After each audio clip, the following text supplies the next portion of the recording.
آج کا پہلا نشریہ اور ابتدا اہم خبروں کے خلاصے سے۔ سلطان عمان کو ان کے برسر اقتدار آنے کی سالگرہ کی مبارکباد دی ہے۔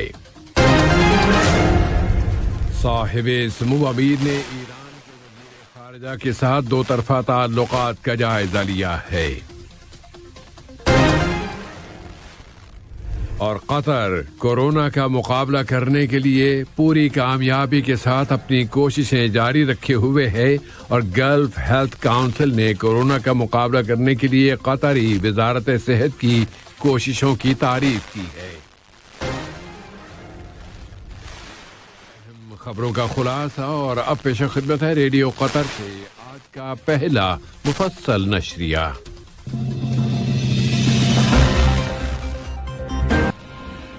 بسم اللہ الرحمن الرحیم۔ صاحب سمو امیر شیخ تمیم بن حمد آل ثانی نے برادر ملک عمان کے سلطان ہیثم بن طارق کو ان کے اقتدار سنبھالنے کی سالگرہ کی مبارکباد کا برقی پیغام ارسال کیا ہے۔ نائب امیر شیخ عبداللہ بن حمد آل ثانی نے بھی برادر ملک عمان کے سلطان کے نام اس موقع کی مناسبت سے مبارکباد کا برقی پیغام روانہ کیا۔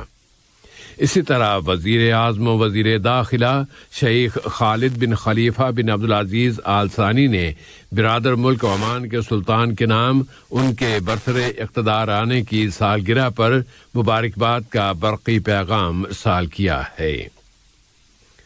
صاحب سمو امیر شیخ تمیم بن حمد آل ثانی نے دوست ملک ریاستہائے متحدہ امریکہ کے صدر جو بائیڈن کے نام شہر نیو یارک کی ایک رہائشی عمارت میں آگ لگ جانے کے واقعے میں ہونے والے جانی نقصان پر تعزیت کا برقی پیغام ارسال کیا ہے۔ صاحب سمو امیر نے اپنے اس پیغام میں زخمیوں کی جلد شفا یابی کی تمنا کا بھی اظہار کیا ہے۔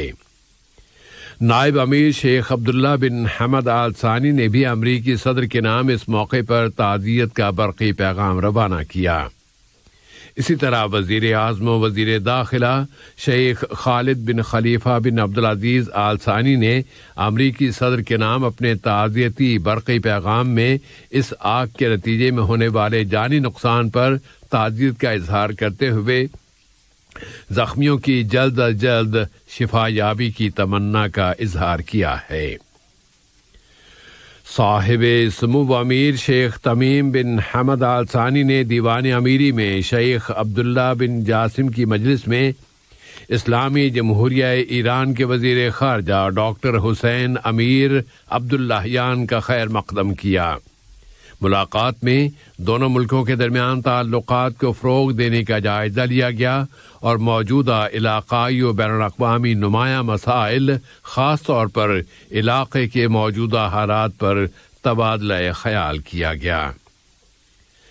نائب وزیر اعظم و وزیر خارجہ شیخ محمد بن عبد الرحمن آل ثانی نے اسلامی جمہوریہ ایران کے وزیر خارجہ ڈاکٹر حسین امیر عبداللہیان کے ساتھ دونوں ملکوں کے باہمی تعلقات اور مشترکہ دلچسپی کے متعدد مسائل کا جائزہ لیا ہے۔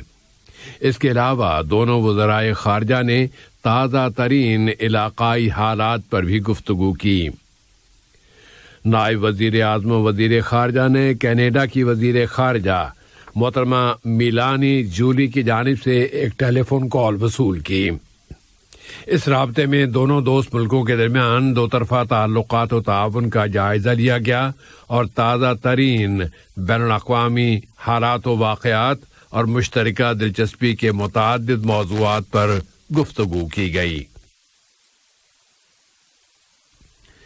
نائب وزیر اعظم و وزیر خارجہ شیخ محمد بن عبد الرحمن آل ثانی نے یو کے ریسکس کی کونٹیسا شہزادی صوفی کے ساتھ قطر ڈیولپمنٹ فنڈ اور اوریس چیریٹی فاؤنڈیشن کے درمیان قائم منصوبوں کی تازہ ترین صورتحال پر گفتگو کی ہے۔ اس کے علاوہ مختلف شعبوں، خاص طور پر صحت کے شعبے میں انسانی امداد اور مشترکہ ترقیاتی کوششوں پر بھی بات چیت کی گئی۔ واضح رہے کہ آبس چیریٹی فاؤنڈیشن کی پارٹنرشپ کے ساتھ ایک منصوبہ قائم کیا گیا ہے جس کا نام ہے قطر تصور بناتا ہے۔ صاحب سمو امیر شیخ تمیم بن حمد آل ثانی کی ہدایات پر قائم کیے گئے اس منصوبے کے ذریعے بھارت، بنگلہ دیش اور بنگلہ دیش کے جنوب مشرقی علاقے میں موجود روہنگیا پناہ گزینوں کے بچوں کے اندھے پن کی روک تھام کی جاتی ہے۔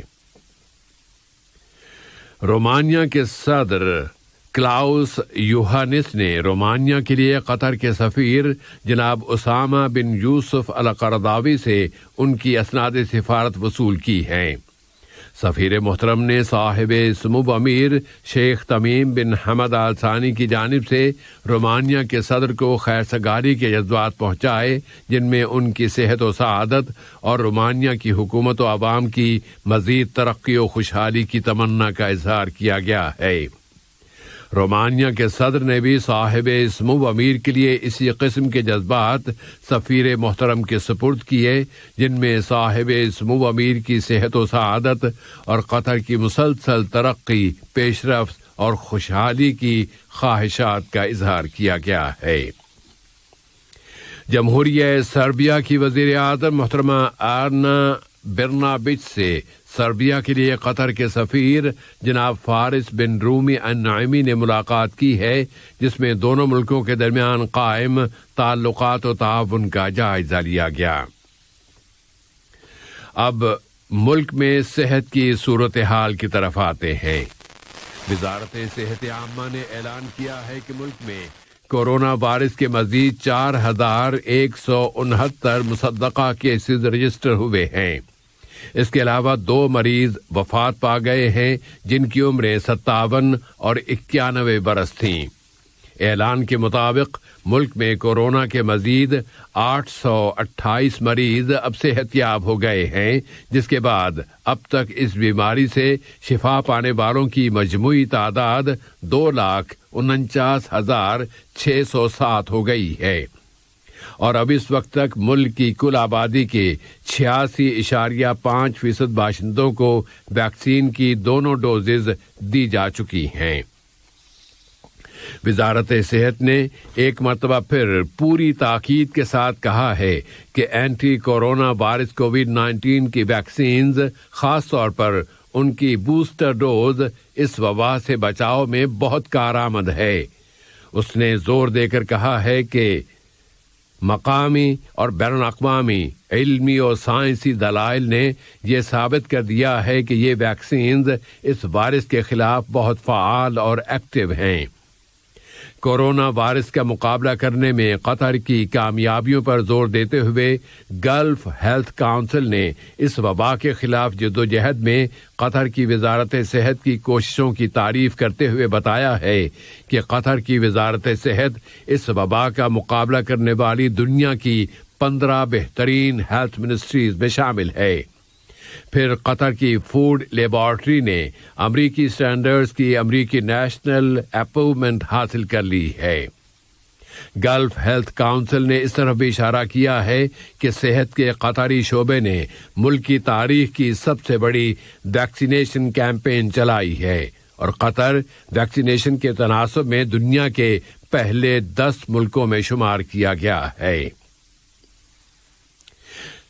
صحت عامہ نے یا اس کے ساتھ ہی ساتھ یہاں کے صحت کے شعبے کی جانب سے اس وائرس کے پھیلاؤ کی روک تھام اور اس پر قابو پانے کے لیے پیش کی اقدامات کا سلسلہ جاری ہے، اور حمد میڈیکل کارپوریشن نے الوکرا اسپتال میں واقع بچوں کے لیے مخصوص کووڈ-19 سینٹر کو ان بچوں کے لیے علاج کے لیے مخصوص کر دیا ہے جنہیں علاج کی غرض سے اسپتال میں داخل ہونے کی ضرورت ہے۔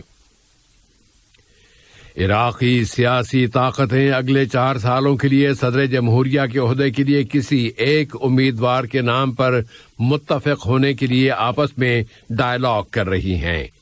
ملک کے دستور کے مطابق انہیں رواں مہینے کی 24 تاریخ سے پہلے اس بارے میں لازماً کوئی فیصلہ کرنا ہوگا۔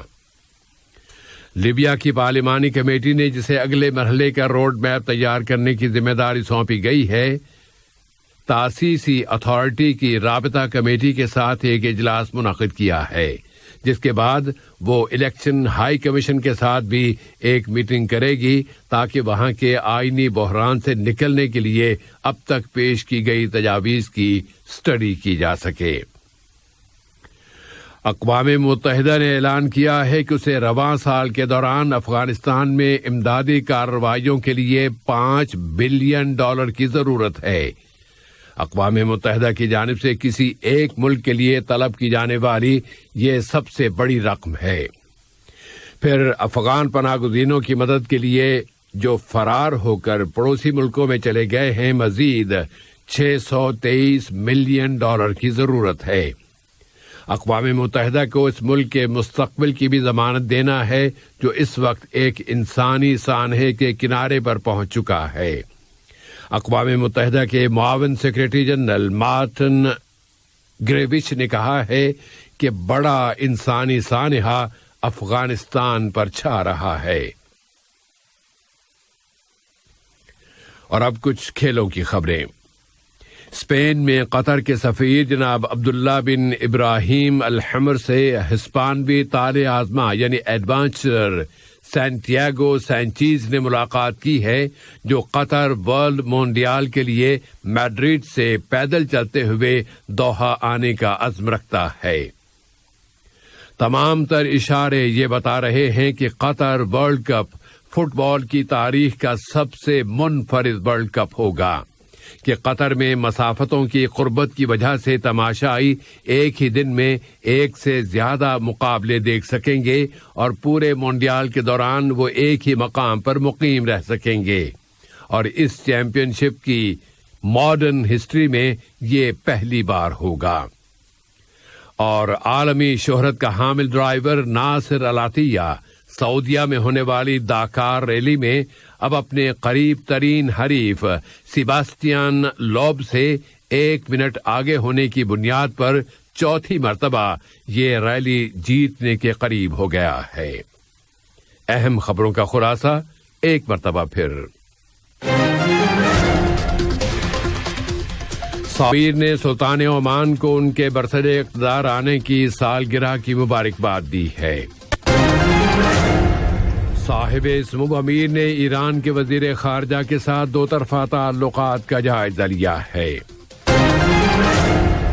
قطر کورونا کا مقابلہ کرنے کے لیے پوری کامیابی کے ساتھ اپنی کوششیں جاری رکھے ہوئے ہے، اور گلف ہیلتھ کونسل نے کورونا کا مقابلہ کرنے کے لیے قطری وزارت صحت کی کوششوں کی تعریف کی ہے۔ ریڈیو قطر سے آج کا پہلا نشریہ اپنے اختتام کو پہنچا۔ فی امان۔